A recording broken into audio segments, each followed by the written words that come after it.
Hello मेरे प्यारे दोस्तों, आप सभी को मेरे यूट्यूब चैनल कहानी का खजाना में स्वागत करती हूँ। आई होप आप सभी लोग खुश होंगे, स्वस्थ होंगे। चलिए दोस्तों, आज आप सबको मैं एक नई कहानी सुनाती हूँ। दोस्तों, मेरा नाम अनुज है और मैं लुधियाना का रहने वाला हूँ। मेरी उम्र 25 साल है और मैं देखने में बहुत ही हैंडसम हूँ। हाइट लगभग 5 फीट 9 इंच है। मैं हमेशा जिम जाता हूँ और अपने आप को फिट रखता हूँ। वैसे मेरी कोई गर्लफ्रेंड तो नहीं थी, लेकिन एक दिन जब एक लड़की को देखा तो मैं उसे देखता ही रह गया।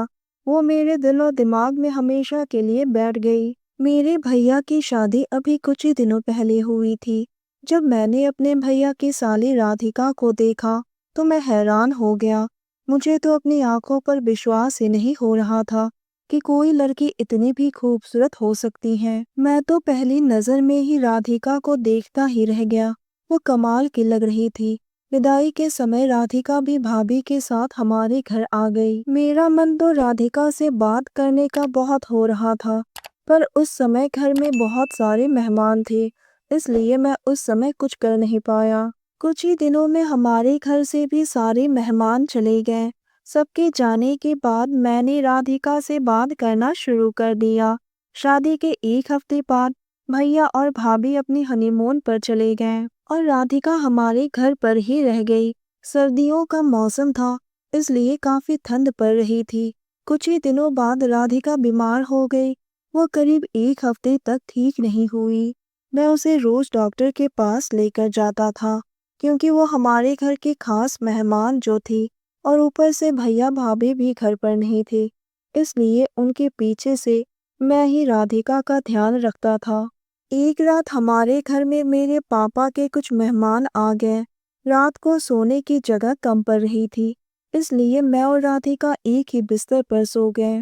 दोस्तों, चैनल पर नए आए हैं तो इस वीडियो को लाइक, शेयर और सब्सक्राइब जरूर करें। मुझे बहुत ही खुशी हो रही थी। मैं तो खुशी से पागल हो रहा था। मुझे लगा कि आज रात पक्का कुछ तो होगा, पर उस रात मैंने सिर्फ राधिका को पास से ही देखा। इसी तरह से कुछ दिन निकल गए।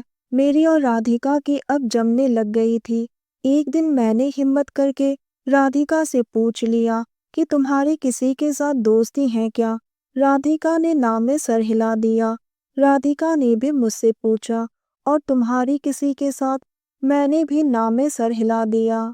उसकी थोड़ी देर बाद उसने कहा कि मुझे अब नहाने जाना है, तो वो चली गई। कुछ देर बाद राधिका की चीखने की आवाज आई। मैं भागकर बाथरूम में गया। मैंने देखा वो फर्श पर पड़ी हुई है। शायद उसका पैर फिसल गया था और वो रो रही थी। राधिका ने कहा, क्या देख रही हो, प्लीज मुझे उठाओ। फिर मैं उसे अपनी गोद में उठाकर कमरे में ले आया। जब मैंने उसे अपनी गोद में उठाया तो मेरे अंदर एक अजीब सी बिजली दौड़ने लगी। राधिका की आंखों में एक अजीब सी चाहत दिखाई दे रही थी। मैंने राधिका को बिस्तर पर लेटा दिया और फिर मसाज ऑयल का बॉटल लेकर आया। मैंने राधिका को बोला, चलो मैं तुम्हारी टांग में मालिश कर देता हूँ। उसने कहा, अरे अनुज रहने दो, मैं खुद ही कर लूंगी। मैंने कहा, मैं कर देता हूँ, तुम आराम से सो जाओ। धीरे धीरे उनकी टांगों पर तेल की मालिश करनी शुरू कर दी। मेरी मालिश करते ही उसे बहुत ही अच्छा लग रहा था, क्योंकि राधिका ने अपनी आंखें बंद कर ली। फिर धीरे धीरे मैं उसकी जांघों पर अपना हाथ ले गया। तभी उसने मेरे हाथ को पकड़ लिया। हम दोनों के मुंह से एक शब्द भी नहीं निकल रहा था। हम दोनों आंखों ही आंखों में बात कर रहे थे। राधिका ने बड़े प्यार से मुझे अपनी बाहों में भर लिया। उसके गले मिलते ही मेरे पूरे शरीर में जैसे सिहरन सी होने लगी। गनीमत थी कि उस वक्त घर में मम्मी पापा नहीं थे। वो दोनों मौसी के घर सत्संग पर गए हुए थे, और भैया भाभी तो अपने हनीमून से वापस ही नहीं आए थे। उसके बाद हम दोनों एक दूसरे में इस कदर खो गए कि हमें कुछ और नजर ही नहीं आ रहा था, और हम दोनों पहली बार अपने खूबसूरत पल बिताने लगे। उसकी सिसकारियां कमरे में गूंजने लगी। करीब 20 मिनट के बाद राधिका शांत हो गई।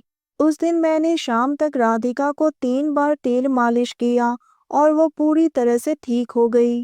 कुछ दिनों के बाद भैया भाभी भी अपने हनीमून से वापस आ गए। उसके बाद राधिका भी अपने घर चली गई। अब बीच बीच में राधिका हमारे घर आती रहती है।